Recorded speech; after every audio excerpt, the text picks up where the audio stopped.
আজকের পডকাস্টটিতে আপনারা এমন একটি ঘটনা শুনতে চলেছেন যেখানে একটি মেয়ের উপর তার জন্ম থেকে শুরু করে তার বিবাহিত জীবন পর্যন্ত কিভাবে কালা জাদু এবং প্রেত চালনার মাধ্যমে দুর্বিষহ করে তোলা হয়, আর তাও শুধুমাত্র ঈর্ষার কারণে বশবর্তী হয়ে, এবং জীবনের এমন একটি পর্যায়ে তাকে আত্মহত্যার পথ পর্যন্ত বেছে নিতে বাধ্য করা হয়।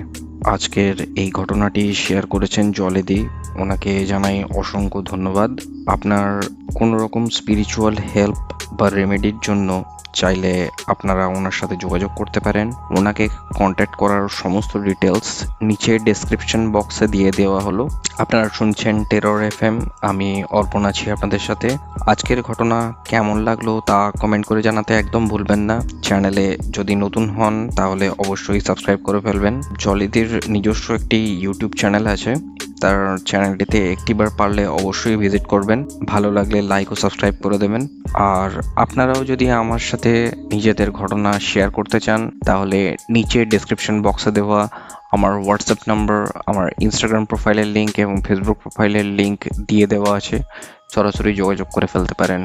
আর দেরি করছি না, শুরু করছি আজকের এই টেরিফাইং একটি call recording. Tune in and turn up the fear. This is Terror FM. Hello. নমস্কার জলিদি, কেমন আছেন আপনি? হ্যাঁ, আমি তো এখন খুবই ভালো আছি। তুমি কেমন আছো? এ তো চলে যাচ্ছে।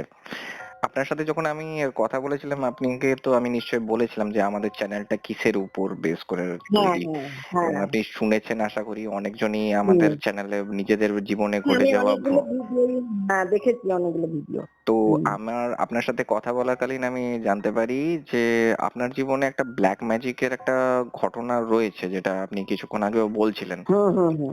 আমাদেরকে যদি একটু মানে নিজের জীবনে যে ঘটে যাওয়াটা ঘটনাটা রয়েছে সেটার ব্যাপারে যদি একটুখানি হিন্টস দেন বা আমাদেরকে একটু শেয়ার করেন যে এক্স্যাক্টলি কিভাবে শুরু হয়েছিল এবং কিভাবে জিনিসটা টেক প্লেস করেছিল আপনার জীবনে। আচ্ছা, তো আমারটা অনেকটা বড় ঘটনা, যদিও আমি জানি না কতটা কিভাবে আমি মানে প্রেজেন্ট করতে পারবো ব্যাপারটা।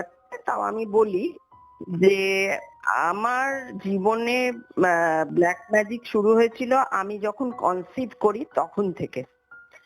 তো আমি শুধু নাম বলবো না, শুধু বাকি সব বলছি আমি। তো আমি যখন কনসিভ করি তখন থেকে শুরু হয়েছিল ব্ল্যাক ম্যাজিক। কনসিভ করার পর জানা যায় যে এই রকম একটা বাচ্চা জন্মাবে, মানে আমার যার গর্ভে, মাতৃগর্ভে যখন ছিলাম, সেই মানে একটা বাচ্চা যখন হয় তখন তো শুধু মাই থাকে না, মার আশেপাশে অনেক লোকজন থাকে আর কি। তো সেই রকম যখন হয়, জানা যায় যে আমি কনসিভ করব, তো তারা নিয়ে যায় যে আমার মাকে একজন গণৎকার বলা হতো তখন, গণৎকারের কাছে নিয়ে যাওয়া হয়। তখন তিনি বলেন যে এ যদি জন্মায়, মানে আমি যদি জন্মগ্রহণ করি তাহলে আমার একটা বিশাল একটা এম্পায়ার বলা যায়, যেটা আর কি একটা বিশাল এম্পেরিয়াম যেটাকে বলা হয়, রাজ্য একটা হয়ে যেতে পারে আর কি। এরকম মানে সব দিক থেকে এটা প্রতীকী হিসাবে বললাম, এরকম হয়ে যেতে পারে। আর যদি এই বাচ্চাটা না হয়, এরপরে যে বাচ্চাটা আসবে, এই বাচ্চাটাকে যদি কোনো রকমে গর্ভপাত করিয়ে দেওয়া যায়, তাহলে এরপরে যে আসবে তার ভাগ্যে আহ যারা ছিল আর কি, ওখানে একজনকে বলা হয়েছিল তার আর আবার বিশাল সে রাজরানী হয়ে থাকবে, এরকম আর কি প্রতীকী আর কি। আচ্ছা, এটা কত বছর আগেকার ঘটনা তাও হবে? এটা আমার আজকে 50 বছর বয়স, মানে আমি কনসিভ যদি করেছি তাহলে এটা 50, আরো আরো 10 মাস বেশি ধরে নেওয়া যায়। তো আমি সেই ক্ষেত্রে ওই ধরেই 50 বছর 10 মাস আগের ঘটনা শুরু হয়েছে যখন। তো এইবার 50 হ্যাঁ, বছর আমার বয়স 10 50 মাস বছর। এবার আমি তো 10 মাস মায়ের পেটে ছিলাম। আচ্ছা এবার বেরিয়ে তো আমার আজকে 50 বছর বয়স না। আচ্ছা, মানে 1975 ঘটনা বলছেন? 2025, 1975, তাই না? হুম হুম হুম, একদম। তো সেটা এবার কিন্তু আমি তো তার 10 মাস আগে মায়ের পেটে ছিলাম। হুম তো হুম সেই সময়টা কনসিভ করার থেকে, ওই জন্য বললাম। তো যাই হোক, তখন থেকে এরকম বলা হয়। এবার বলা হওয়ার পরে যে যাকে বলা হয় সে তো খুব ইয়ে হয়ে যায় যে তাহলে একে গর্ভপাত করো। কিন্তু সামহাও আমার বাবা বিশেষ করে আমার বাবা রাজি হননি এই কথায়, যে না, একে গর্ভপাত করা হবে না, এ হচ্ছে হোক, তারপরে দেখা যাবে। তো এরম ভাবে ইয়ে কর, মানে আমার বাবার যেহেতু তখন একটা অন্যরকম দাপট বা যা হয় একটা ছিল আর কি, তো একটা বিশাল নাম দামও ছিল যেখানে থাকতেন, তো সেই জন্য আমার বাবার একটা বিশাল দাম ছিল, সংসারেও একটা ইয়ে ছিল, তো সেই জন্য বাবার কথা কেউ ফেলতে পারতো না, বাবার কথা ফেলতে পারিনি, অতএব আমি হয়ে যাচ্ছি।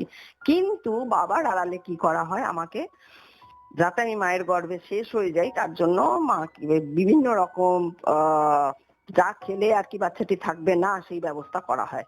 যা যা ওই মা যা খেলে মায়ের ভেতরে বাচ্চাটি থাকবে না, মরে যাবে, বেরিয়ে যাবে ব্লাড হয়ে, সেই রকম ব্যবস্থা করা হয়, কিন্তু আমি মরি না। এইভাবে করতে করতে আলটিমেটলি আমার যখন জন্মের সময় আসে তখন দেখা যায় ওই যে অত কিছু ক্রিয়া করা হয়েছিল তার জন্য আমার গলায় নলি জড়িয়ে ঘাড় মানে মটকানো অবস্থার মতন হয়ে যায়। সেই জন্মানোর সময়টা একটা ক্রিটিক্যাল ব্যাপার হয়ে যায়। তো সেই যাই হোক, ডাক্তাররা মানে ওই যে জন্ম, ওই যে একটা কথা আছে না, রাখে হরি তো মারে কে, তো হরি যেহেতু রাখতে চেয়েছিলেন আমাকে, সেহেতু আমি ওই কৃষ্ণের মতন, যতই কংস মারতে চাক আমি কৃষ্ণের মতো বেরিয়ে এসেছি। এবং তারপরে যেটা হয়েছে, নলি ফলি যাই হোক, অপারেশন হয়েছিল, কিন্তু আমার একটা আছে, আমি স্লাইট একটু ব্যাকা, সেটা আমি বুঝতে পারি জামা টামা পরলে, একটা ঘাড়ের সঙ্গে মিলে যায়, আর একটা ঘাড় থেকে ছেড়ে যায়, একটা দিক একটুখানি বেঁকা, মানে সেটা এমনিতে বোঝা যাবে না, কিন্তু আয়নায় দাঁড়ালে আমি নিজে বুঝতে পারি। তো যাই হোক, এটা হচ্ছে শুরু হলো। এরপরে কি হলো যে ঠিক আছে, তখন তো মারা গেল না, বেরিয়ে গেল, ঠিক আছে, বাচ্চা হলো, এবার অবহেলা শুরু হলো, যাতে আমার মা দুধ দিতে না পারে ঠিক মতন। সেই সময় মাকে লেখাপড়ায় খুব ইয়ে করে দেওয়া হলো, মানে যা তুই লেখাপড়া কর, আরো মানে লেখাপড়ার দিকে মাকে ঢুকিয়ে দেওয়া হলো, যে কলেজ না, তখন স্কুলই ছিল, পরীক্ষা এক্সাম হেন তেন এই সেই, তাহলে যত মা ওখানে বিজি হয়ে যাচ্ছে আমাকে আলাদা করা যাচ্ছে মায়ের থেকে, এবং মায়ের দুধ থেকে আমাকে আলাদা করা যাচ্ছে আর কি, তো যাতে আমি দুধটা না পান করেও যদি মরে যাই আর কি পরে, এরকমও ব্যবস্থা করা হয়েছিল। তো করতে করতে যাই হোক, আলটিমেটলি আমি কিন্তু ওই অবস্থার মধ্যে দিয়ে বড় হয়ে যাই, এবং যখন একটু বড় হই তখন এমন হয়, ওই যে ওই গণৎকারের কথা অনুযায়ী আমার আশেপাশে যারাই থাকে তারা নিঃস্বার্থভাবে ভালোবাসা যেটাকে বলে, যারাই থাকে তারাই আমাকে নিঃস্বার্থভাবে ভালোবেসে ফেলে, এবং আমার একটা আমাকে নিয়ে একটা ইয়ে শুরু হয়ে যায়, একটা কি বলবো, একটা ভালো কিছু অরা ইয়ে হয়ে থাকে, মানে একটা পজিটিভ ভাইব পান, তাই তো? পজিটিভ ভাইব আমাকে ঘিরে সব সময় থাকে, স্কুলে, আচ্ছা। তারপর পাড়ায়, যেখানে কারু নাচ শিখতে যাচ্ছি, কোথাও আবৃত্তি করতে যাচ্ছি, কোথাও গান শিখতে যাচ্ছি, কোথাও যেখানে যাচ্ছি সেখানেই দেখা যাচ্ছে আমি 1 নম্বরে থাকছি, নাটক করতে যাচ্ছি, সব জায়গায় ফার্স্ট হচ্ছি, কম্পিটিশনে আমাকে ছেলে সাজিয়ে দেওয়া হচ্ছে, যাতে আমি কম্পিটিশনে, নাটকে যদি ছেলে সাজিয়ে দেওয়া হয় একটা মেয়েকে, তাহলে সে কিন্তু প্রাইজ পাবে না, যত ভালোই করুক। এটা ইচ্ছাকৃত ভাবে করা হতো তখন। এবার আমি তো তখন ছোট ছিলাম, আমি বুঝতে পারিনি, সবাই বলছে ভালো ভালো, আমি কেন প্রাইজ পেলাম না? না, জাজ বললেন যে না, যেহেতু ও ছেলে, যেহেতু ও মেয়ে, পরে জানা গেল মেকআপ খুলে যে ও মেয়ে, তাই ওকে প্রাইজটা দেওয়া গেল না। তো এই রকম আমার সঙ্গে শুরু হলো। তো করতে করতে এরপর যখন আস্তে আস্তে লেখাপড়ার সময়টা এলো, তো আমাকে একজন বললেন, যে তিনি আমার আত্মীয়া, তিনি আমাকে বললেন, তুই এক কাজ কর, তুই এই যে লেখাপড়াটা, আমাকে বিয়ে দিয়ে দেওয়া হলো খুব তাড়াতাড়ি, মাধ্যমিক দেব সেই সময় বিয়েটা দিয়ে দেওয়া হলো। আচ্ছা। তো তার কারণ হচ্ছে, পরে এগুলো জেনেছি, তার কারণটা হচ্ছে বিয়ে হয়ে গেলে জেনারেলি কি হয়, বিয়ে হয়ে গেলে আর পড়াশোনা করা যাবে না, এক, দ্বিতীয়ত হচ্ছে বিয়ে হয়ে গেলে মানে শ্বশুর বাড়ির একটা চাপ, অমুক তসুক করে একটা বড় সংসারে আমাকে বিয়ে দিয়ে দেওয়া হলো। তো বিয়ে দিয়ে দেওয়া হলো, তখন মাধ্যমিক দেব, তো কিন্তু ওখানেও আমার বাবা ওই ঈশ্বর দূত হয়ে আমার পাশে দাঁড়িয়ে বললেন, না, এ পড়াশোনা যতদূর চায় এ করবে, এ যদি চায় এ করবে।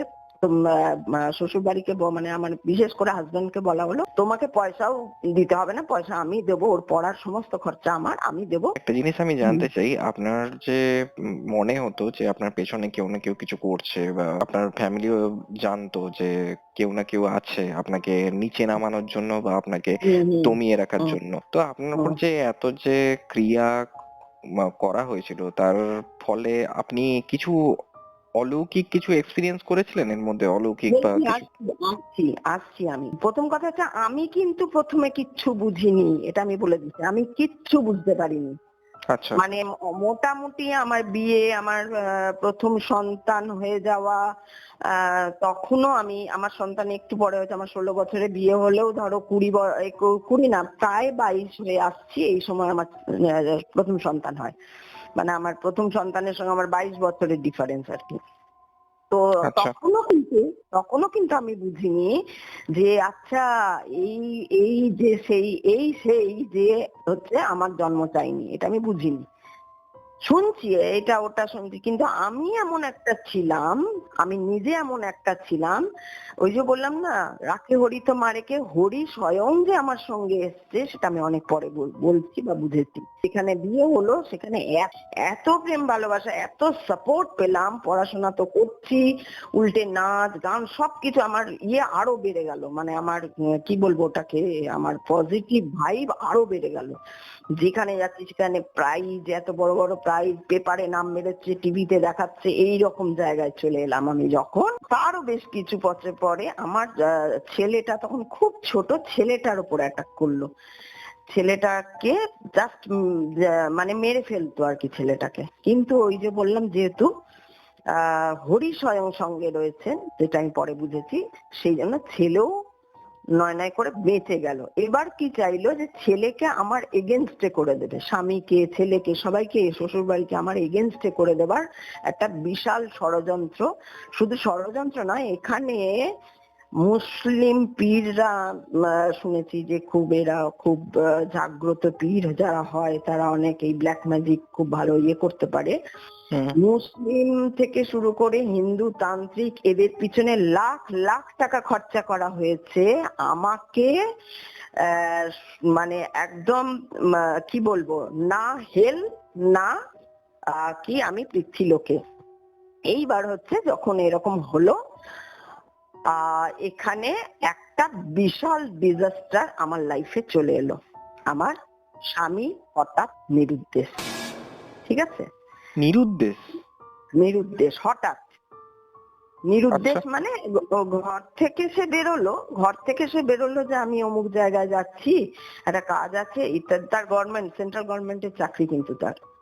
তো আচ্ছা, এখানে আরেকটা কথা বলে রাখি, সেন্ট্রাল গভর্নমেন্টের চাকরি হওয়া সত্ত্বেও টাকার অভাব কোনো দিনও যাচ্ছে না পিছন থেকে।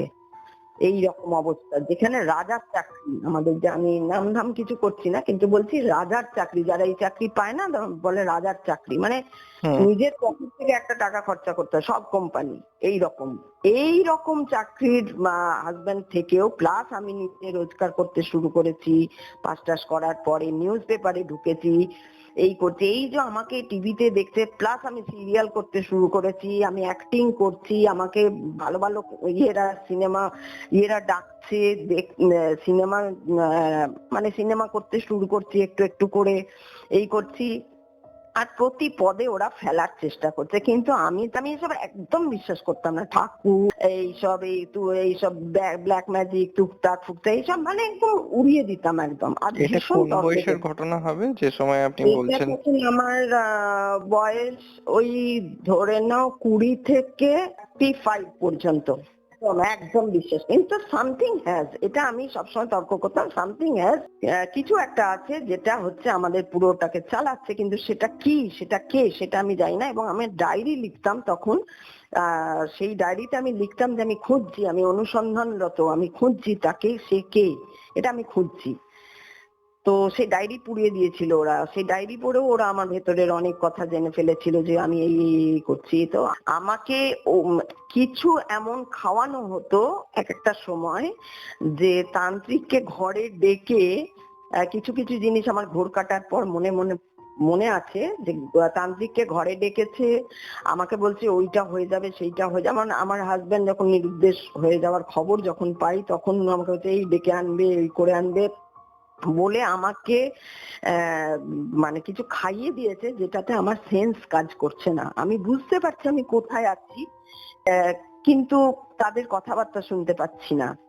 আচ্ছা, তো এগুলো কে করতো, মানে কিছুটা আইডিয়া তো পেয়েছিলেন বোধহয়, না, মানে দিয়ে তো এখন তো সবাই জানি কে করতো, কিন্তু তার নাম আজও হুম, রিভিল করা যাবে না, কারণ খুব ক্লোজ। গল্পটা বলছি, তোমরা তোমরা যদি বুঝে যাও তো বুঝে যাবে, আমি বলতে পারবো না, তার কারণ আচ্ছা আছে, আচ্ছা আমি আচ্ছা, কেন ঠিক আছে ঠিক বলবো আছে, না। বুঝতে পেরেছি, অসুবিধা নেই। হুম হুম। হ্যাঁ, তো সে খুব ক্লোজ।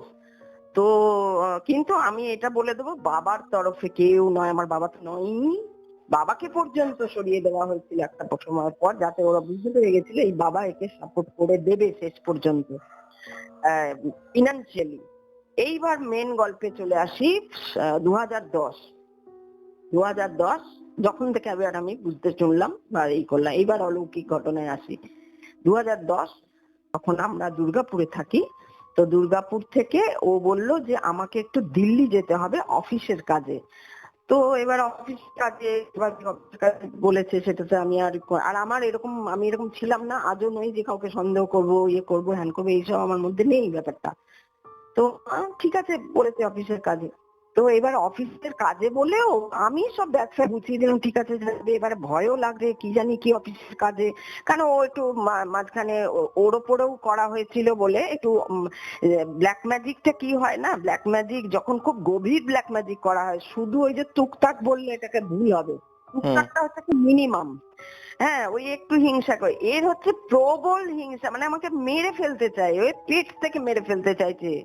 এ কিন্তু একটা জিনিস করতো, আমি যেটা বলছি, যেটা শুনেছি পরে, আমি একটু করে যাই তাহলে বুঝতে পারবো। 2010 থেকে শুরু করি।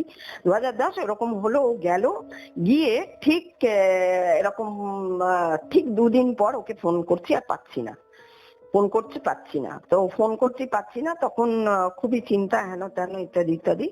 তারপরে মানে বোঝা গেল যে সে নিরুদ্দেশ। ঠিক 19 দিন এইভাবে কাটিয়েছি আমি, 19 দিন। তখন আমার একটা ছেলে 4 বছর আর একটা ছেলে 12 বছর। এইবার 2 ভাই, তারা 8 বছরের ছোট বড়। ওদের নিয়ে না, ওর বাবা বলেছিল আমি ফিরে এসে সমস্ত ব্যাপার স্যাপার, মানে স্কুলের ফিজ, খাওয়া, মানে মাস কাবাডি গ্রসারি হেন তেন টাকা পয়সা দেওয়া দিয়ে এগুলো করবে। আমার কাছে খুব সামান্যই টাকা দিয়ে গেছিল, ওই সামান্য টাকাটি ছাড়া আমার কাছে আর কিচ্ছু নেই। আর তার মধ্যে এই যে যেহেতু এইরকম ব্ল্যাক ম্যাজিক করেই যায়, এবার আমি তো তখন ব্ল্যাক ম্যাজিক জানি না কতটা, আমি জানি এরা আমাকে সহ্য করতে পারে না। আর আমার নর্মালি স্বভাব হলো, আমাকে যদি তুমি সহ্য করতে না পারো ভাই, আমি তোমার থেকে সরে আসবো এনি হাউ, আমি কথা হুম বন্ধ করে দেবো, আমি সরে আসবে, এটা হচ্ছে আমার মানে একটা প্রিন্সিপালই ধরে নিতে পারো, স্বভাব একটা। তো হুম। আমি যার জন্য সবার থেকে সরে এসেছি, ভাই এরা আমাকে কেউ সহ্য করতে পারে না, হ্যাঁ না। এইবার যখন এইটা হয়েছে, তখন আমার মাথায় ঢুকছে এইটা কি করে হয়, এইরকম এরকম ঘটনা কি করে হয়, কি করে হয়। ঠিক এরকম করতে করতে একজনকে আমরা পাই, তিনি এইবার সমস্ত ঘটনা বলতে থাকেন, যে এই হয়েছিল, ঠিক এত বছর হচ্ছে, এই হয়েছিল, ওই হয়েছিল, ওই হয়েছিল, তো তোমার মানে তো কোনখান অমুক থেকে আপনার সন্দেহ জাগা শুরু করে, মানে কোন ঘটনার পর আমার থেকে?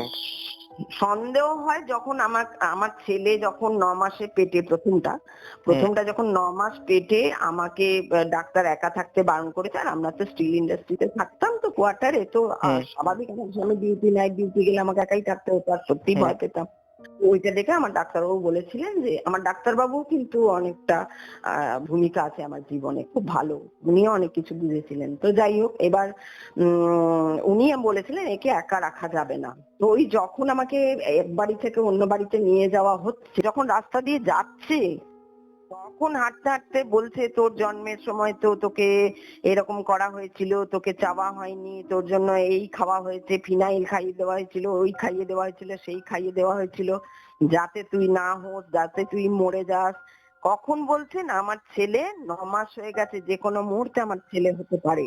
হুম। আর ওই রাস্তা দিয়ে যাচ্ছি, তখন আমাকে বলা হচ্ছে, তবুও আমি আর কি ওইগুলোকে ইগনোর করে তখন এইসব ব্ল্যাক ম্যাজিক বিশ্বাস করি না, জানিও না। তো আমি এটা বুঝতে পারলাম আস্তে আস্তে এর কিছু একটা আছে ব্যাপার, কিন্তু ব্ল্যাক ম্যাজিক তখনও ধরতে পারিনি।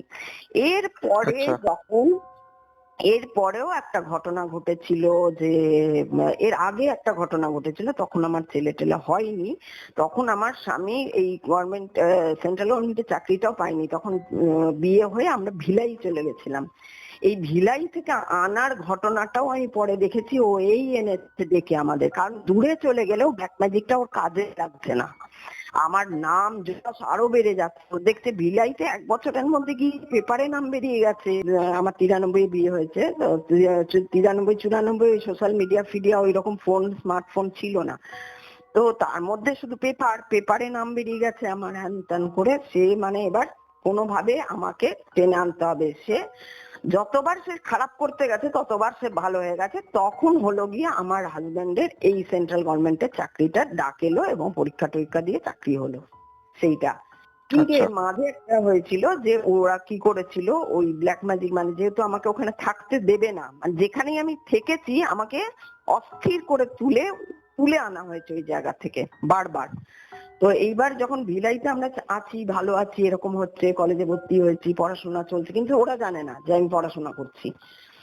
তো ওদেরকে লুকিয়ে করা হয়েছিল। তো যাই হোক, এবার যখন এরকম হচ্ছে, হঠাৎ একবার আমরা এসছি মানে ভিলাই থেকে দুর্গাপুরে এমনি এসছি, মানে বেড়াতে এসছি আর কি।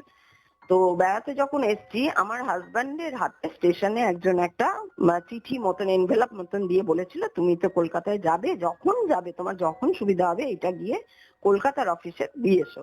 তো বলেছিল ঠিক আছে। দিয়ে এবার আমরা দুর্গাপুর এসছি অতদিন পরে, মানে বাপের বাড়ি এসছি, হই হই করতে করতে 3-4 দিন হয়ে গেছে, ওই এনভেলপটা তখনও দেওয়া হয়নি। কিন্তু এইখানে ব্ল্যাক ম্যাজিকটা কিভাবে করা হয়েছে এটা খুব পরিষ্কার বোঝা যাবে, লোকে বুঝতে পারে না ব্ল্যাক ম্যাজিক কত গভীর হতে পারে। যে এমন করা হলো যাতে আমরা হ্যারাস্ট হই, ইভেন আমার হাজবেন্ড হ্যারাস্ট হলেই আমি হ্যারাস্ট হব অবভিয়াসলি। তো তাকে কিভাবে হ্যারাস্ট করা যায়, কারণ ওই এনভেলপটা যেটা বলাই হয়নি যে খুব জরুরি বা এটার মধ্যে এই আছে তুমি গিয়ে পট করে দিয়ে দেবে, সেসব বলা হয়নি। বলেছে তুমি যখন হোক দুর্গাপুর থেকে কলকাতায় তো আসবেই, তখন তুমি এই এনভেলপটা তোমাদের ওই অফিসে দিয়ে দেবে। 3-4 দিনের মাথায় একদম সারা মানে দুর্গাপুরে মানে ইয়ে হয়ে গেল কি না, ওইটার মধ্যে 3 লাখ টাকার চেক আছে, বোধহয় মেরেই নিয়েছে। এই কলকাতায় যারা পেমেন্ট পাবে তাদের পেমেন্ট গেছে, ওটা দেওয়া হয়নি, হ্যাঁ হয়নি ত্যান। আমরা তো আকাশ থেকে পড়ছি, আমরা তো কিছুই জানি না যে ওটার মধ্যে চেক আছে। আমরা তো এনভেলপ চিঠি একটা দিয়ে দিতে হবে এই ভেবে ডাইনিং টেবিলে এসে যে রাখা ছিল রাখাই ছিল। এবার অফিস থেকে তাকে 3 মাসের জন্য বসিয়ে পর্যন্ত দেওয়া হলো এই চেকটা ঠিক সময় পড়ে। আমরা তো জানি না চেক আছে, আমাদের তো বলাই বলে ওকে 3 মাসের জন্য বসিয়ে দেওয়া হলো। এই যে 3 মাসের জন্য বসানো হলো, এবার তখন দাই বাপের বাড়িতে আমাকে আবার ভাত খেতে হচ্ছে ওখানে। একটা করলো, এরপরে আরেকটা করেছিল। সেই দুটো ঘটনা ঘটলো, তারপরেও যখন দমাতে পারছে না তখন করলো এই স্বামীর ব্যাপারটা ঘটলো। আর আমার একটা ব্যাপার হতো, আমি স্বপ্নে বুঝতে পারতাম, স্বপ্ন দেখে আমি প্রথম তো বুঝতে পারতাম না, পরে একজনকে বলেছিলাম আমি যে আমি এরকম স্বপ্ন দেখি। তারপরে সেই রকম টাইপের কিছু ঘটনা আমার জীবনে ঘটে, এবং সেটা সব থেকে বড় কথা খারাপটা বেশি ঘটে। তো কিরকম? যেমন যেমন ধরুন, আমি ওর বাবার সময় কথাটা বলছি। আমি একদিন স্বপ্ন দেখতে, ওর বাবা মানে তখন রয়েছে ঘরে, আমরা শুয়ে আছি, তখন আমি স্বপ্ন দেখছি যে এরকম ওর বাবা মুখ থুবড়ে পড়ে আছে, একটা মন্দির, পোড়ো মন্দির, সেখানে না আমরা দুই ছেলেকে নিয়ে আমি যাচ্ছি, দিয়ে আমি বলছি মা 3টে চটি কেন, তোর বাবার চটি কই, তোর বাবা কোথায় গেল, তোর বাবা কোথায় গেল বলে খুঁজছি হঠাৎ দেখছি একটা জায়গায় মুখ থুবড়ে পড়ে আছে ওর বাবা। আর আমি সেই ভেতরে তখন যেটা হয় আর কি, যে ভয়, যে আতঙ্ক, যে একটা সাংঘাতিক, এবং সেইখানে দেখছি যে আমার অন্য এক আত্মীয় আর কি, দিদি সম্পর্কে, সে ইয়ে করছে যে ও তো মনে গেছে তো, জানিস না তুই, এরকম করে বলছে। আর আমার ঘুমটা ভাঙছে, ঠিক আছে, ঠিক। আর তখন কিন্তু ওর ঠিক হয়ে গেছে, এই দিল্লিতে যাচ্ছে। তখন আমি ওকে উল্টি, জানো আমি এরকম স্বপ্ন দেখলাম, তুমি যেও না, দেখো না, একটু চিন্তা করে যদি না যাওয়া, কারণ এটা আমি দেখলাম, এই করলাম। আর না হয় এটা দেখবে তুমি, এমনি তুমি ইয়েতে দেখবে না, ওই ভূতের সিনেমাগুলোতেও দেখবে ঠিক এরকম হয়। মেয়েটা ভয় পাচ্ছে, স্বামীটা বলছে না না তোমার মনের ভুল, বা বাবা বলছে না না তোর মনের ভুল, এরকম বলে ছেলে, না না তোমার এসব মনে, তুমি এইসব চিন্তা করছো, এই করছো, ওই জন্য দেখেছো, ওইসব কিছু না। আর আমার ভেতর কিন্তু কাঁদছে, আমার ভেতর কাঁদছে, যে যেন কি একটা কিছু বুঝতে পারছি না কেন এরকম করছে ভেতরটা।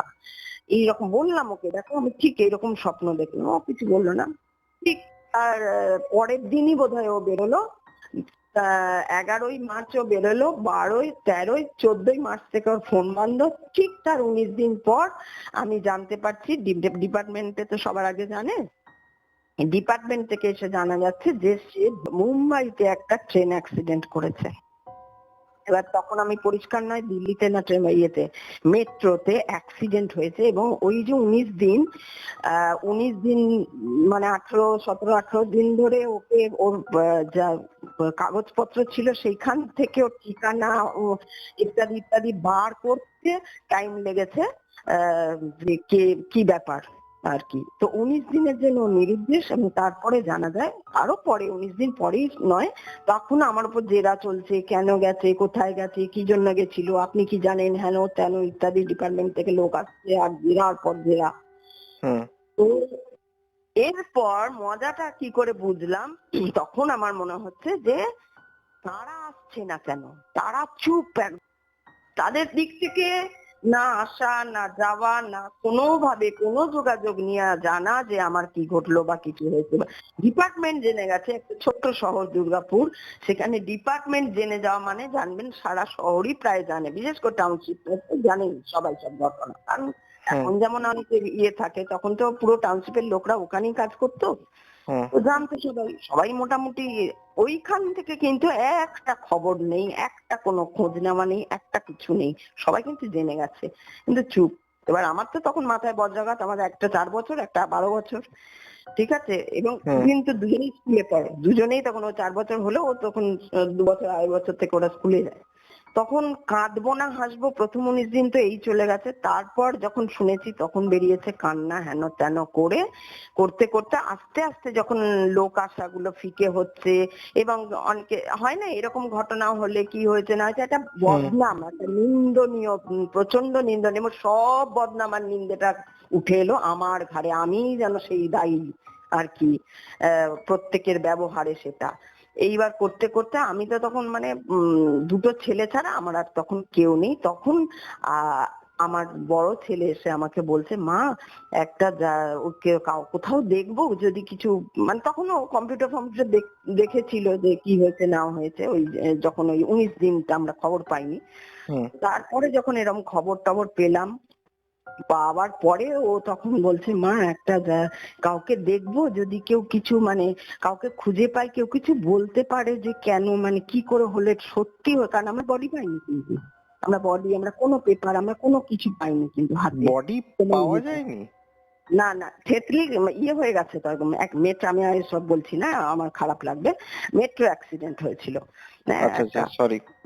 হ্যাঁ, তো যাই হোক, এবার কাগজপত্র হেন তেন সব ছড়িয়ে ছিটিয়ে কে তুলেছে, এটা তার সেরকম কোনোই না, সাধারণ মানুষের ব্যাপার, কে কত আর ইয়ে নেবে। হ্যাঁ, তো সেই জন্য, আর তারপরে ওরা ভেরিফিকেশনে যদি বা এসেছিল, সে আমার শাশুড়ি যেহেতু ওর কোয়ার্টারটায় থাকতো, মানে আমার হাজবেন্ডের তো নিজস্ব কোয়ার্টার ছিল, ওটাতে তখন শাশুড়িরা থাকতো, এবার শাশুড়িদের কাছে এসছে, এবার ওরা তখন কি বলেছে না বলেছে কি করেছে তখন আমি জানি না, কারণ আমি তো একা পড়ে গেছি এদিকে, এখান থেকে আমার সন্দেহ বাড়তে থাকে যে তাহলে কি এতদিন যারা বলেছে ব্ল্যাক ম্যাজিক হচ্ছে, এই হচ্ছে, তোর পিছনে এনা হচ্ছে তেনা হচ্ছে, যে টুকটাক আত্মীয় স্বজনরা পাশ থেকে কানা ঘুষো শুনেছি, সেগুলো কি তাহলে সত্যি, তাহলে কি সত্যি এটা ঘটাতে। আর এবার স্বপ্নটাও মনে পড়ছে, সেই জাস্ট কদিন আগের স্বপ্ন দেখা, মানে ও ছিল, তার পরের দিনই তো বেরিয়ে গেছে, ওর সঙ্গেই শুয়েছিলাম, ওকে উঠে স্বপ্নটা বললাম, আর সেই লোকটা এরকম হয়ে গেল হঠাৎ একদিন, হঠাৎ করে খুব বৃষ্টি, মানে সে বৃষ্টি, ওরকম বৃষ্টি কোনোদিন দেখেছি কিনা আমি জানি না, তার মধ্যে মুষলধারে বৃষ্টি হয়। আচ্ছা, মুষলধারে মানে কিচ্ছু দেখা যাচ্ছে না, দরজা জানলা সব বন্ধ, মানে ঘরে ঘরে কথা বললে শোনা যাচ্ছে না আর কি এরকম। আর তখন শুধু কাঁদতাম, কথা কম বলতাম, শুধু কাঁদতাম, কিন্তু ছেলেদের সামনে কাঁদতেও তো খারাপ লাগতো। তো যাই হোক, ছোট বাচ্চা, ছোটরা তো অনেকদিন পর্যন্ত কিছুই বোঝেনি আর কি, ওর নিয়ে কুঁদেই বেড়াতো। তো যাই হোক, এরকম করতে করতে হঠাৎ একদিন দরজায় একটা বিশাল জোরে ধাক্কা, বলে না ধাক্কা, আমি ভাবছি ঝড় হচ্ছে তাই ধাক্কা, আর এদিকে না ওই যে একটা বিশ্বাস ছিল হয়তো ওই ফিরে আসছে, হয়তো ওই চলে আসছে, হয়তো কথাটা সত্যি না, হয়তো সবাই, তখন মনে হতো সবাইকে মনে হতো মিথ্যাবাদী, সব মিথ্যে কথা বলে। তখন চোখ কেউ এদিক থেকে ওদিক ঘোরালে আমার মতো আমার নিয়ে কিছু একটা বলছে, এরা সব মিথ্যা, এরা সব কি করবে, কে জানে ওর বাবাকে কোথাও হাত পা বেঁধে রেখে দিয়েছে, দিয়ে আমাকে বেঁচে দেবে বোধহয়, আমার সবসময় এরকম মনে হতো। কারণ হিংসাটা তখন আমি ধরে ফেলেছি যে আমি এই যে সুন্দর দেখতে হয়ে উঠেছি এবং সর্বোপরি সুন্দর হয়ে উঠেছি, কথায় বার্তায় কাজে কর্মে নাচে গানে অভিনয় সব জায়গায় এত পাই। তার মধ্যে তখন নিউজ পেপারে চাকরি করেছি, জব করছি, মানে সে বিশাল একটা আমার ব্যাপার, মানে বলে না ধুলো ধরি ডায়মন্ড হয়ে যায়, এইরকম চলছে আমার। সেই জায়গায় গিয়ে এইরকম, তখন আমার সন্দেহ এবার তীব্র থেকে তীব্র। এবার যখন ধাক্কাটা হয়েছে তখন আমি দৌড়ে গেছি আর কি। ধাক্কাটা কিন্তু শুনতে পেয়েছি, অতর মধ্যে কথা শোনা যাচ্ছে না ঘরে ঘরে, কিন্তু ধাক্কাটা শুনতে পেয়েছি। মানে দরজায় কেউ ধাক্কা মেরেছে এরকম টাইপের শুনছেন? হ্যাঁ, মেন দরজায় কেউ ধাক্কা মারছে, আমি ভেবেছি ও বাবা ফিরে এসছে বোধহয়। দিয়ে দরজাটা খুলে দেখছি কেউ নেই। তো কেউ নেই দিয়ে আমি আবার দরজাটা বলছি, গায়ে কাঁটা দিয়ে দিচ্ছে। তো দরজাটা আমি আবার বন্ধ করে দিয়েছি। দিয়ে তারপরে একজন আবার দরজায় ধাক্কা দিয়ে আমি ভাবছি যে তাহলে হয়তো বৃষ্টির জন্য এপাশ ওপাশ চলে গেছিল দরজা, কারণ আমাদের ঘরটা যখন যেটাই ছিলাম অনেক বড় ছিল, অনেক বড় ঘরটা, রেসিডেন্সিয়াল ইয়ে ছিল আর কি, কিন্তু প্রচুর বড় ফ্ল্যাটটা ছিল আর কি। এবার বাইরে ঘর মানে ভিতরের ঘর থেকে বাইরে ঘরে আসতেই মানে 1 মিনিট তো লাগবে, 1-1.5 মিনিট। আমি ভাবছি এই বৃষ্টির মধ্যে হয়তো 1.5 মিনিটে সরে গেছে দোকান টোকানের দিকে। এবার আবার আমি গেছি, আবার আমি গিয়ে দেখছি আবার কেউ নেই, ঠিক আছে।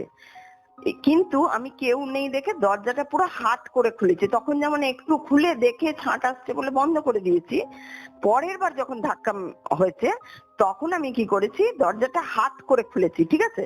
হাট করে খুলে আমি বৃষ্টির মধ্যে বেরিয়ে এদিক ওদিক, পাশে একটা দোকান ছিল চায়ের দোকান, ওখানে দেখছি যে কেউ এসছে নাকি। তো দেখছি যে না, কোথাও কেউ নেই, লাইট ইয়ে জ্বালিয়েছে ওরা। দিয়ে আমি আবার ওই হাট করে দরজাটা খোলা ছিল, জল ফল ঢুকেছে, আমি এসে আবার দরজা বন্ধ করে চলে এসেছি। এবার চলে এসেছি, দিয়ে দেখছি আমার ছেলে একটা জায়গায় বসে আছে চুপচাপ, যেরকম ও বসে না, ও তো খুব চঞ্চল, বড়টার কথা বলছি। ছোটটা তো আরো ছোট, ও খুব চঞ্চল, কিন্তু ও ওরকমই রয়েছে, ও খাটের উপর নাচছে, এটা করছে, বই নিতে যা করে বাচ্চাটা যা করে ও তাই করছে। কিন্তু বড়টা দেখছি হঠাৎ, ও খুব চঞ্চল টাইপের ছিল, গান গাইতো, গান শুনতে, ও দেখছি একটা জায়গায় বসে আছে, একটা জায়গায় মানে একদম স্থির হয়ে বাবু হয়ে বসে আছে, মাথাটা এরকম উঁচু করে। আমি তো অবাক হয়েছি ওকে দেখে, মানে ধক করে উঠেছে, এটা কিভাবে। তখন আমি আস্তে করে গিয়ে বলছি যে কি হয়েছে, মানে ওকে আমি বাবা বলি আর কি। তো আমি বলছি কি হয়েছে বাবা, তখন ও বলছে, ও কিছু বলছে না, চুপ করে বসে আছে। কি হয়েছে বাবা, চুপ করে বসে আছে। তারপর দেখছি ঠিক মনে হলো আমাকে কেউ একটা মানে সরিয়ে দেয়, বলে না ধাক্কা ঠিক নয়, মানে টেনে সরিয়ে দেওয়া আর কি ওখান থেকে। তো আমি ভেতরের এখন কে জানে, আমি আগে ওকে এরকম শেখাতাম, ভীষণ দুরন্ত ছিল তো, যাতে শান্ত হয় তার জন্য ওর সামনে মোমবাতি রেখে আমি ওকে শেখাতাম যে এরকম করে ধ্যান করতে হয়, বসতে হয়, এসব শেখাতাম ওকে। ভাবছি বোধহয় কে জানে এখন হয়তো বাবা চলে গেছে শুনে এরকম করতে। কিন্তু ওর মুখে কিন্তু কোনো দুঃখ বা এসব কোনো ছাপ নেই, বরং একটা স্মিত হাসি। আর ওরকম করে ও বসে আছে, দিয়ে আমাকে মনে হলো কেউ, মানে হয় না ওটা ঠিক বলা যাবে, ওটা ঠিক প্রমাণ দেওয়া যাবে না, ওটা একটা উপলব্ধি, ওটা একটা অনুভূতি, যে মনে হচ্ছে যেন কেউ সরিয়ে দিল। আর আমিও সরসর করে ভিতর ঘরের দিকে চলে এলাম। আর আমাদের বাইরে ঘরটা, ভিতর ঘরটা একটু মানে ভিতরের দিকেই ছিল, বড় অনেক ঘরটা ছিল। আমি ভিতরের ঘরের দিকে চলে গেছি। একটু পরেই মানে আমি ছোট, আমি ঠিক আছে ও যা করতে করুক, ওকে একা ছেড়ে দিই। আমি ছোটকে নিয়ে পড়তে বসিয়েছি তখন, মানে ওকে তো ইয়ে করতে হবে, ওকে পড়তে, স্কুল আছে, পড়তে বসিয়েছি। দিয়ে দেখি ও পর যেই কার দুরন্ত ছেলে সেই কার দুরন্ত একটা বই নিয়ে অনেকক্ষণ পর, সেটা অনেকক্ষণ কেটে গেছে, ঠিক আছে, সেটা না হোক করে 3 ঘন্টা কেটে গেছিল, না হোক করে, ঠিক আছে। 3 ঘন্টা আমি কিন্তু যাইনি ওখানে, কথাগুলো বুঝতে হবে ভালো করে। আমাকে যে ওই যে একটা অনুভূতি হলো যে আমি চলে যাই, আমি ওখান থেকে কেউ নেই, কিন্তু আমার ছেলে ওইভাবে দেখছি মাথাটা এমনি করে স্মিত আসলে ওই জামা প্যান্ট পরে ওই বসে আছে। আর আমি ওখানে ওইটা দেখে আমি ভাবছি কে জানে ওর বাবা মানে একটা দুঃখটাকে ভুলবার জন্য হয়তো ওটা মনে পড়েছে, এটা এসব মনে করে আমি চলে গেছি। হুম, তখন আমার কিছু চিন্তা, তখন না ব্রেনটা ওইভাবে খুব একটা যে একদম কি বলবো ওটাকে লজিক্যালি চিন্তা করা যেটা বলে যে হুম, সবসময়, তখন যেটা করছি যেটাই আমার হচ্ছে সবসময় লজিক নিয়ে কথা বলা, সেইখানে আমার একটুখানি ইয়ে হয়ে গেছে, আমি ভিতর দিকে চলে গেছি। চলে গিয়ে তারপরে দেখছি ও বেশ কিছুক্ষণ পর দেখছি তখন প্রায় 9:30 বাজবে এরকম রাত্রি। তখন হুম, দেখছি ও একটা বই নিয়ে নর্মালি, ও একদম নর্মাল আগের মতো সেই চঞ্চল টাইপের একটা বই নিয়ে নিয়ে এসছে। দিয়ে বলছে, মা জানো তো আমাকে ওই সাধু দাদু অনেক কিছু বললো। তো সাধু দাদু, সাধু দাদু আবার কি? না তুমি দেখতে পাওনি? না তো। হ্যাঁ, তুমি দেখতে পাওনি, এই তো আমাকে আসলো না, বৃষ্টি হলো তখন তুমি দরজা খুললে তখন ঢুকলো এলো। আমার এই দেখো এখনো আমার গায়ে কাটা দিচ্ছে, মানে আমি না স্টান্ড হয়ে যাচ্ছি ওর কথা শুনে। আমি ভাবছি এ কি হয়ে গেল, এর কি পাগল মাগল হয়ে গেল নাকি ছেলে আমার, এসব কি হুম, বলছে। আর ও নর্মাল বলছে, কিন্তু ও একদম যেরকম কথা বলে ওরকম নর্মাল বলছে। এ মা, হ্যাঁ তুমি দেখোনি তাই হয় নাকি, এই তো রয়েছে, দেখতে পাচ্ছ না? আমি সত্যি কিচ্ছু দেখছি না।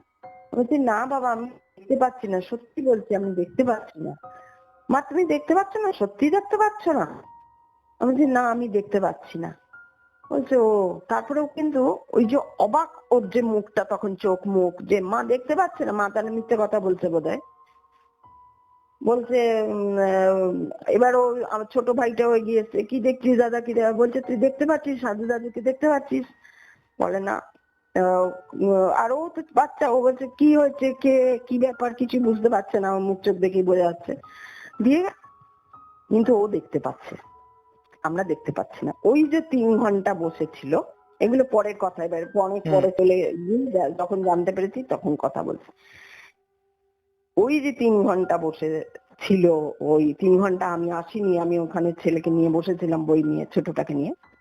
ওই হুম, 3 ঘন্টায় ওই যে বৃষ্টির মধ্যে, ওই যে আমি দরজাটা খুলেছিলাম তার মধ্যে তিনি এসেছেন, ঠিক আছে? এবং ওই আসার পরে উনি ঘরে ঢুকেছেন, তখন তো ছেলেরা ওইদিকে খেলছিল, ভেতর ঘরটার দিকে খেলছিল, ওরা জানে না।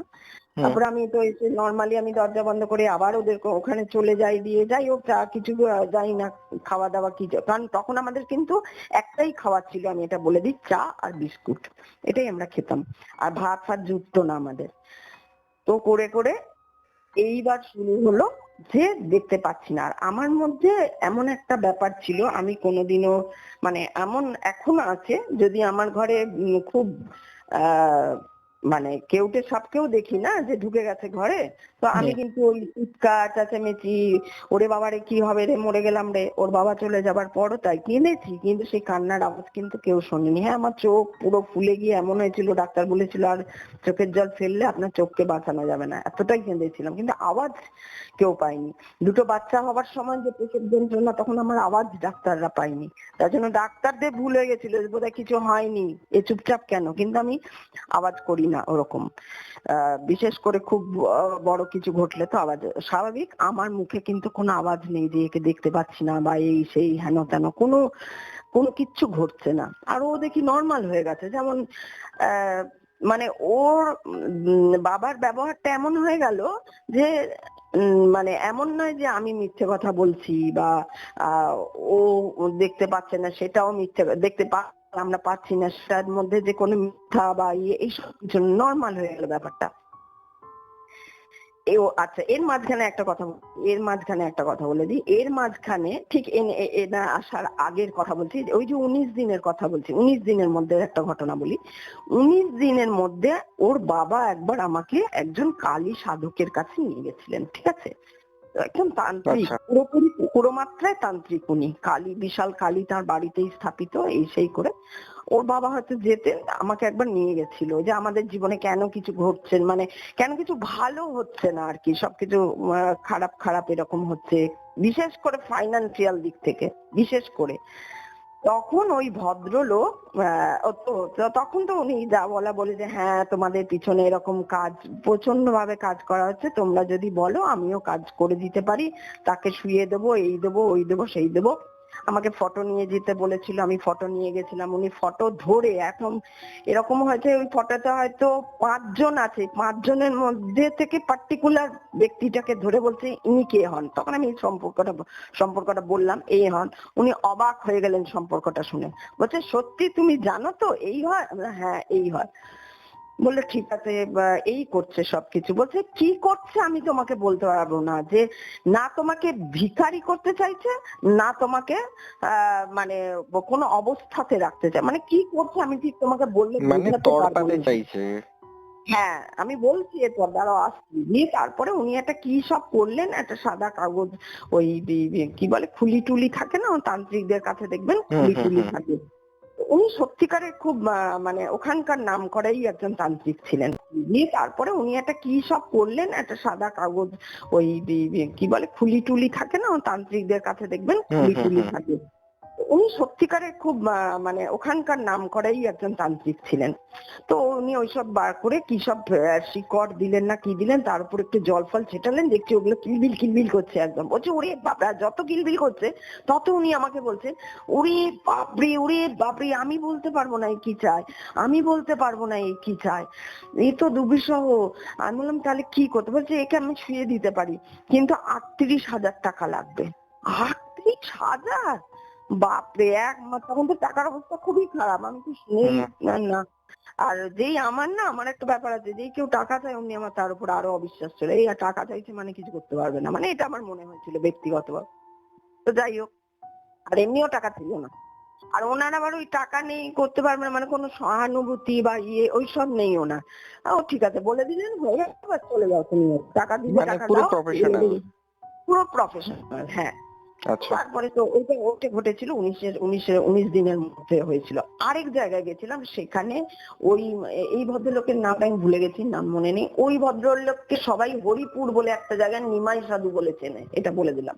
নিমাই সাধু বিশাল তান্ত্রিক, আচ্ছা। তার ওই কালী পুজো হ্যান ত্যান। তো ওর বাবা ওখানেও নিয়ে গেছিল একবার আমাকে। তো সেই অর্থে আমি সেই মানে কিভাবে যে গেছি ওনার কাছে সে আর কি বলবো, মানে ভীষণ করে। যাই হোক, ওনার কাছে যখন গেছি তখন বলছে, একবার আমার দিকে তাকাচ্ছে আর উনি কি সব দেখছেন, একবার আমার দিকে তাকাচ্ছে একবার দেখছেন। তখন আমি বলছে একটাই কথা বলবো মা, একটু শক্ত হতে হবে, তোমাকে দাঁড়াতে হবে। জানি না অনেক দূরে গিয়ে ঘটনা ঘটেছে, ভালো নয়, কিছু ভালো নয়। আর কিছু বলছেই না, আমি বুঝতে পারলাম উনি কিচ্ছু বলছেন না আমাকে। এবং তারপরে তো এগুলো সব 19 দিনের মধ্যে ঘটেছে। তারপরে তো হুম। 19 দিন পরে খবর পাচ্ছি, তার মানে ওনারা ঠিকই দেখেছেন। তার মানে তন্ত্রবিদ্যা বা তান্ত্রিককে আমি মিথ্যা বলতে পারি না। হ্যাঁ, ওনারা বলতে চান না, তার অনেক কারণ থাকে। তো হুম। যাই হোক, সেটা তো ঘটলো। এইবার হলো গিয়ে উনি ঢুকলেন, এবং ঢোকার পরে মানে তখন চিন্তা করুন যে আমার আশেপাশে কেউ নেই। মানে এর মধ্যে আমি 3 বার আত্মহত্যার চেষ্টা করেছি, 3 বার। এবং 3বারই আমি ফেল করেছি, 3বারই আমার মৃত্যু তো হয়নি, কিছুই হয়নি। মানে গায়ে আঁচড় লাগে না বলে না, গায়ে আঁচড়ও লাগেনি, এরকম অবস্থা। মানে আমি শিরা কেটে ফেলেছি 2 হাতে, রক্ত বেরিয়ে পড়ে জমে গেছে, অজ্ঞান হয়ে গেছিলাম। জ্ঞান যখন ফিরেছে আমি নিজের রক্ত মুছে, জায়গাটা মুছে, রক্ত টক্ত মুছে আবার যেই কাজ সেই ফিট হয়ে গেছি। গলায় দড়ি দিতে গেছি, ওই সময়ই ধাক্কা, মানে চূড়ান্ত ধাক্কা দরজায়, সেই রকমই। তো তখন দেখা যাচ্ছে একজন ভদ্রলোকের দাদা এসছেন, নিয়ে আমাকে জিজ্ঞেস করছে কি করছো না করছো, কেন দরজা খুলছো না। তারপরে দেখছি আমি এরকম দড়ি ফড়ি ঝুলছে, সে তো আমাকে যাই হোক বললাম। তো আমি এরকম 3-4 বার চেষ্টা করেছি, মরিনি। আচ্ছা, এইবার চলে যাই আবার ওইখানে। 2010-এর ওই ঘটনা, ওই ঢুকলেন, ঢোকার পরে তারপরে আমি এইবার যখন সকালে হয়েছে, বলছি মা ও সাধু দাদুও চা খেতে বসেছে। সাধু দাদু চা খেতে বসে, মানে আমরা 3জন চা খেতে বসেছি সকালবেলায়। হুম। তো স্কুলে যাবে, তো চা খেয়ে স্কুলে যেত। আর ওদের তখন বলে দিতাম যে এখনো প্রচন্ড খিদে পাবে, কিন্তু কারো টিফিনের দিকে তাকাবে না, ঘরে এসে যা খাবার খাবে। তো এই করে তারপরে প্রিন্সিপাল ম্যাডামকে বলে এসেছিলাম, ম্যাডাম দেখবেন এই এই ঘটনা, ওনাকে সব বলে এসেছিলাম। তখন ম্যাডামই ওদের খাওয়া দাওয়ার ব্যবস্থা করতো, টিফিনে কিছু দিত। তো যাই হোক, সেটা পরের ব্যাপার। তো আমাকে তখন বলছে মা তুমি সাধু দাদু না এই বলছে। তখন আমি বলছি সাধু দাদু কেমন দেখতে? তখন বলছে যে এরকম এরকম দেখতে। মানে সে যা দেখতে বিবরণ দিচ্ছে, অপরূপ সুন্দর এক ভদ্রলোক। হুম, বলছে অমিতাভ বচ্চনের থেকেও ভালো গলা। তখন তো অমিতাভ বচ্চন সিনেমা দেখেছে আমার ছেলে। হুম, আচ্ছা দাদু, আমি বললাম দাদু মানে আমার বাবার এবং আমার দাদার গলা খুবই ওই রকম মানে গুরু গম্ভীর ওই অমিতাভ বচ্চনের মতোই, ওর থেকেও সুন্দর আর কি হুম, গলার আওয়াজ আমার দাদার এবং বাবা, মানে এইখানে কথা বললে সারা কমপ্লেক্স শুনতে পারবে আর কি, মানে ওই রকম গলা। তো আচ্ছা, আহ, হ্যাঁ আমি বলছি ওদের মতো, বলছে না ঠিক ওদের মতো না, ওদের থেকেও যেন মনে হয় কথাটা বলছে লিপটা আলাদা নড়ছে আর সাউন্ডটা আসছে অন্য জায়গা থেকে। ওর বিবরণটা শুনুন, একটা 12 বছরের ছেলে বিবরণ দিচ্ছে হুম, যে এইরকম সাউন্ডটা। আচ্ছা আর কি না, আর এত অব্দি দাড়ি, এই চুল এরকম কাঁচা পাকা চুল, দাড়ি, ইয়ে চামড়াটা খুব ব্রাইট, স্কিনটা খুব ব্রাইট, চামড়া না, ইংলিশ হুম, মিডিয়াম পড়া ছেলে তো, হুম, স্কিনটা খুব ব্রাইট, এরকম চোখ এরকম ইয়ে, বলছে তাকাচ্ছে না, যখন তাকাচ্ছে তখন মনে হচ্ছে আমার ভেতরে সব কিছুই সব দেখতে পাচ্ছে বোধহয়, আমার ভেতরে যে রক্ত চলছে সেই রক্তও বোধহয় দেখতে পাচ্ছে, এরম বলতে ছেলে। আমি বলছি ও আচ্ছা। দিয়ে বলছে যে যে এইবার আমাকে বলতে শুরু করলো যে এই এই হচ্ছে, কেন ঘটেছে, কি ঘটেছে, কে করেছে, এইবার প্রপার আমি নেমটা জানছি কে করেছে আর কেন করেছে, বা কি উদ্দেশ্য বা কি ব্যাপার। একই ব্যাপার যে আমার জন্মটা চাইনি, যে আমার জন্মটা না হলে আমার আমার পরে যে আমাকে ফেলে দিলে গর্ভপাত করিয়ে দিলে যে আসতো তার নামে যেহেতু তার বিশাল একটা খ্যাতি বা অমুক হতো, সেইটাই হুম, তার দরকার ছিল, অতএব আমাকে সে ওই গর্ভপাতটা করাতে পারেনি বলে, এবং যেহেতু আমার বাবার দাপটে সে কিছু করতে পারেনি তাই রাগটা মেনলি বাবার ওপর, যে একে তোমার মানে এই মেয়েকে আর কি এমন জায়গায় নিয়ে যাব যে তুমি একদিন এই মেয়ের নামে থুতু ফেলতে বাধ্য হবে এবং ভাবতে বাধ্য হবে যে এই মেয়ের জন্ম না হলেই তাহলে ভালো ছিল। এবার বুঝতে পেরেছেন, জন্মটা বাবার জন্য দিতে বাধ্য হয়েছিল, এবার সেই বাবাকে দেখানো যে এই মেয়েকে একদিন তুমি মানে নামে থুতু ফেলবে এবং তুমি একদিন মনে মনে ভাববে যে এই মেয়েটা না হলে আমি বেঁচে যেতাম। আর আমি ভীষণ কিউরিয়াস, কারণ কি আমি লজিক খুঁজি। তো এরকম আমি একদিন আমি কিছু এমনি হাত দিয়ে দেখতে যাচ্ছি যেখানে আমার ছেলে মেনশন করছে এই জায়গাটা। তো তখন যখন এরকম করছি কোথায় বসে আছে কোথায় বসে আছে এরকম করছি হাত দিয়ে আর কি ফাঁকা জায়গাটা, আমি হুম, বলছি, কই নেই তো, আমি তো দেখতে পাচ্ছি না, এরকম বলছি। তখন বলছে আমার ছেলে বলছে যে তুমি সবকিছুতে অত লজিক খুঁজতে যেও না, পৃথিবীতে এমন অনেক রহস্য আছে যা কেউ জানতে পারে না আর জানাটা উচিত নয়। আর এটা 12 বছরের ছেলে বলতে পারে না নিশ্চয়ই, কারণ আমি তো আমার ছেলেকে অবশ্যই চিনি না। না। একটা 12 বছরের ছেলে, ও কিছুই জানে না, বাবা মরে গেছে ওইভাবে সেটা ওরা বিশ্বাস করতে মানে বুঝতে পারছে না আর কি, মানে যে লোকটা চলে গেছে কি হয়েছে ও ভাবছে, ওর ভেতরে একটা হচ্ছে যে না বাবা আছে কোথাও আর কি। এবং ওই যে যিনি এসছেন তিনি ওকে মানে পট্টি পরিয়ে রেখেছেন যে না ঠিক আছে, তুমি ভুলে যাও, এই তোমার বাবাকে ভুলে যেতে হবে, তা নইলে তুমি কষ্ট পাবে, হয়তো আর কোনোদিন দেখতে পাবে না। আর যদি ফিরেও আসে, এখন আমি যদি ফিরিয়েও আনি, আমি ফিরিয়ে আনতে পারি তোমার বাবাকে, কিন্তু সেটা ভালো হবে না তোমাদের জন্য, তোমার অনেক ক্ষতি হয়ে যাবে, তোমার মা আরো কাঁদবে। আর তখন তো ছেলের মাকে প্রচন্ড ভালোবাসে না, মা হুম, মা মা হয় বাচ্চাদের।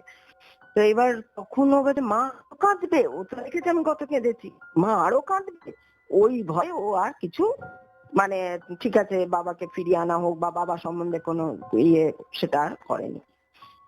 এইবার করতে করতে এরকম ঠিক 3-4 দিন হয়েছে, তখনও আমি বলেছি তুমি কে, ঠিক আছে, হুম, তুমি কে, যাকে আমি দেখতে পাচ্ছি না, কে তুমি তাহলে যাকে আমি দেখতে পাচ্ছি না বা আমার ছোট ছেলেও দেখতে পাচ্ছে না, বা অন্য কেউ, এই যে রাস্তায় আমার ছেলে বলছে মা আমি সাধু দাদুর সঙ্গে যাচ্ছি দোকানে, এবার সাধু দাদুর সঙ্গে দোকানে যাচ্ছে, অন্য লোকে দেখতে পাচ্ছে না, কারণ কেউ তো আমাকে তাহলে বলতো কে এসছে আপনার, আমি যেখানে আছি তাহলে তো সেখানে বলতো লোকে কে এসছে তোমার বাড়িতে, এরকম একটা লোক যে এরকম বিবরণ আমার ছেলে দিয়েছে, হুম, এই লম্বা এই চওড়া এই তার গলা এই তার অমুক এই তার, তাহলে লোকে যে বাড়িটা দিয়ে বেরোচ্ছে সেটা আমি ভাড়া বাড়ি থাকি, আশেপাশে তো লোক রয়েছে, তারা দেখতে পেলে আমাকে তো বলতো যে দিদি কে এসছে বা অমুক জলি কে এসছে গো তোমার বাড়িতে, এরকম একটা বলতো না। হুম, একদম। তখন আমি তো সবাইকে তখন লক্ষ্য করছি যে কারা কার দিকে তাকাচ্ছে, ওর দিকে তাকাচ্ছে। এবার স্বাভাবিক একটা বাচ্চাকে যখন আমরা দেখছি তখন আমাদের চোখটা গিয়ে বাচ্চার মাথায় বা চোখটাতে আটকে যাচ্ছে, তাই না? ওর হাইটটাতে আটকে যাচ্ছে আমার চোখটা। কিন্তু পাশে যদি একটা লম্বা এরকম 6 ফিট 6.5 ফিট একটা লোক থাকে, যেটা ও বলেছিল প্রায় 6.5 ফিট হাইট, তো 6.5 ফিট লোকটা ধরুন আমার পাশে দাঁড়িয়ে আপনি একটা 6.5 ফিট লোককে দেখছেন, আপনার চোখটা তো আমি দেখবো মানে ইয়ে করি, আপনার অবশ্যই। চোখকে ফলো করলে তো আমি দেখবো যে আপনি 4.5 ফিট উপরে তাকিয়ে আছেন। হুম। সেটা তো আমি দেখছি না। ওকে বলছে, হয়তো সোনালী বলে একটা মেয়ে ছিল, মানে আমাদের পাশে থাকতো আর কি তখন, সোনালী বাবু কোথায় যাচ্ছিস, বাবু কোথায় যাচ্ছিস জিজ্ঞেস করছে। ও যে এই দোকানে যাচ্ছি। ও কিন্তু বলছে না আমি সাথে সঙ্গে যাচ্ছি, ও বলছে এই দোকানে যাচ্ছি। তো ওরা ঠিক আছে, ও প্রায় দোকানে যেত, আগেও যেত, ওর বাবার জন্য সিগারেট টিগারেট আনতে যেত টুকটাক। হুম। ওরা ওকে দেখেছে, ওরা যেন কিছু বলছে না। ঠিক আছে, তার মানে আমি দেখলাম লোকে দেখতে পাচ্ছে না ওকে। হুম। কারণ নাহলে এই যে যারা থাকে আশেপাশে সাধারণ বাড়িতে না, আশেপাশে যারা থাকে তারা পরের বাড়িটাতে একটু খুবই নজর দেয় আর কি, কার হ্যাঁ, বাড়িতে হ্যাঁ, কি এলো একদম।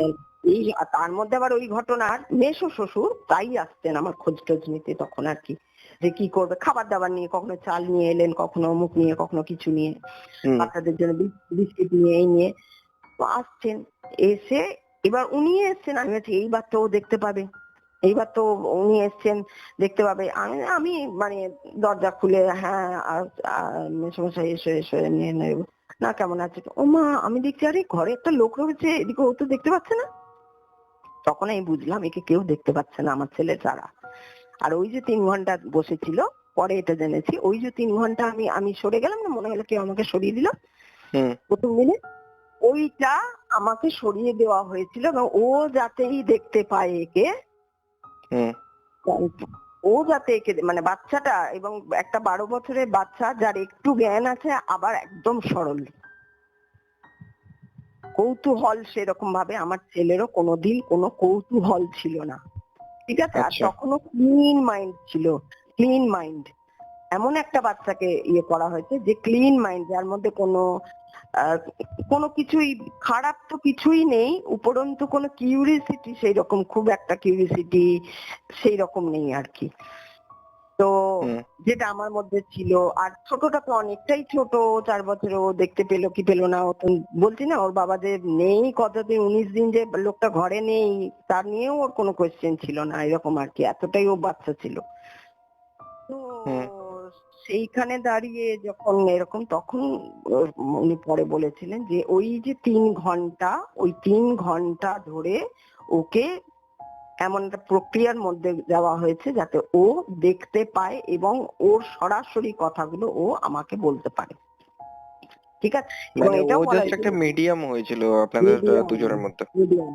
হুম। এরপর আমি বলছি যে আমি তাহলে দেখতে তো পাচ্ছি না, তাহলে কিভাবে কি বলবো, কিভাবে কখন কি বলবো, এ তো স্কুলে যাচ্ছে না, ওরা তো নর্মাল স্কুলে যাচ্ছে, হুম। স্কুল তো করা হয়নি তখন, একদম ছোট।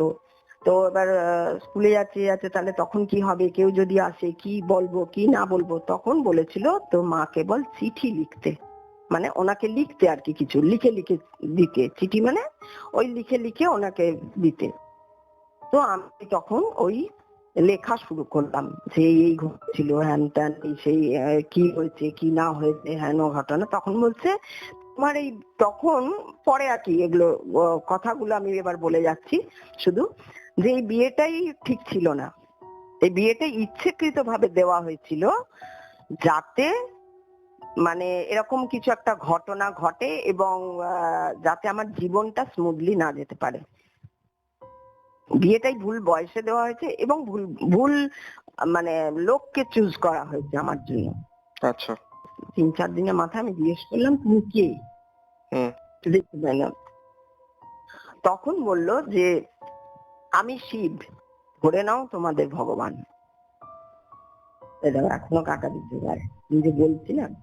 হুম। এরপর থেকে আগে তো যখন এই মারার চেষ্টা চলছে, এটা তো সাধারণত প্রেত চালনা বা এরকম টাইপের কিছু একটা হ্যাঁ করে হ্যাঁ জিন হ্যাঁ হ্যাঁ, চালনা করে এগুলো করা হ্যাঁ হয়। হ্যাঁ তো হ্যাঁ হ্যাঁ সেটা আমি সেই হ্যাঁ হ্যাঁ হ্যাঁ উপস্থিতিগুলো যে টের পেয়েছিলেন বা হ্যাঁ। কিছু তো বুঝতে পেরেছিলেন কেউ ওয়াচ না, করছে বা। যেহেতু এই যে বলছি, যেহেতু স্বয়ং ঈশ্বর আমার সামনে চলে এলেন, ঠিক আচ্ছা। আছে, এইবার ও যে প্রেত পাঠিয়েছিল হুম তাকে এই স্বয়ং ঈশ্বর তাকে দেখতে পাচ্ছে। এইবার তখন উনি বললেন আমাকে এখান থেকে চলে যেতে হবে, নালে লড়াইটা খুব শক্ত হয়ে যাবে, কারণ ও আমাকে দেখতে পেয়ে গেছে। বললাম কে? বললো পরে বলবো। কে? পরে বলবো। কারণ তখন আমি কিছু জানছি না, আমি কিছু জানি না। আমি তো আমার একে স্বামীর ওই অবস্থা, একে এরকম খবর আসছে, একে চারপাশে অবস্থা এরকম, খাবার নেই। এখন যদি আমাকে ওই প্রেত নেট বলে তো আমি ভয় পেয়ে যাবো না। হুম ওই জন্য আমাকে বলছে পরে বলবো, পরে জানবে তুমি সব। তো তারপরে ওই যে প্রেত পাঠানো ছিল, জিন পাঠানো ছিল, অ্যাকচুয়ালি প্রেত বা জিন পাঠানো ছিল, সে একে দেখতে পেয়ে গেছে।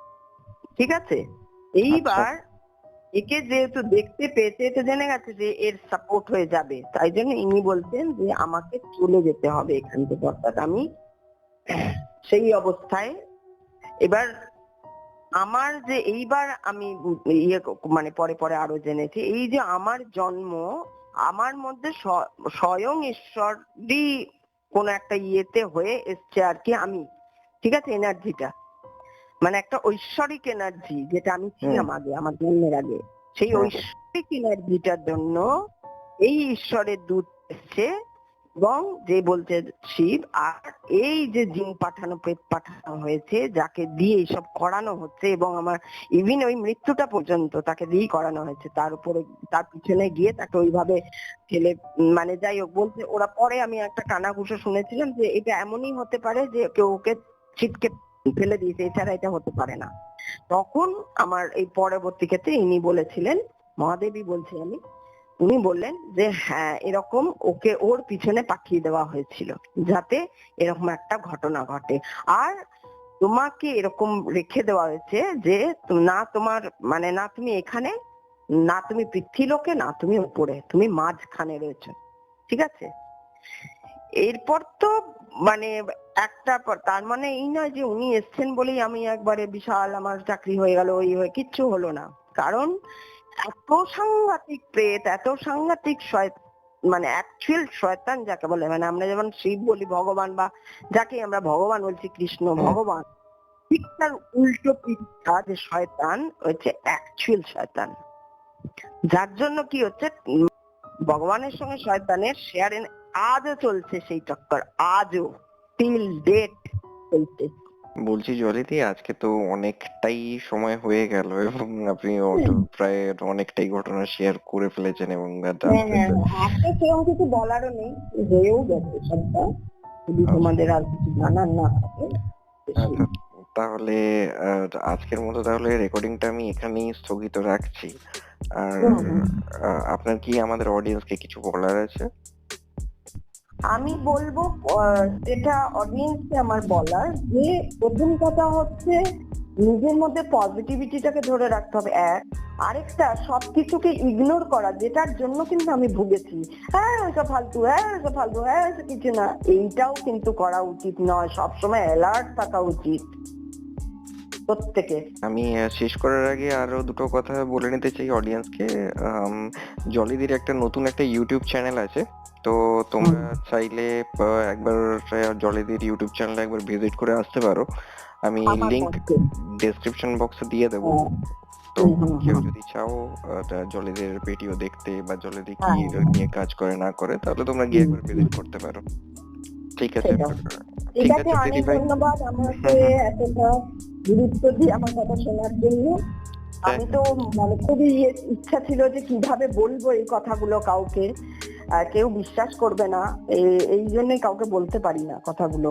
বলতে তো খুব ইচ্ছা করে, এত বড় ঘটনা আরো তো আছে, অনেক তো ওইভাবে বলা যায় না,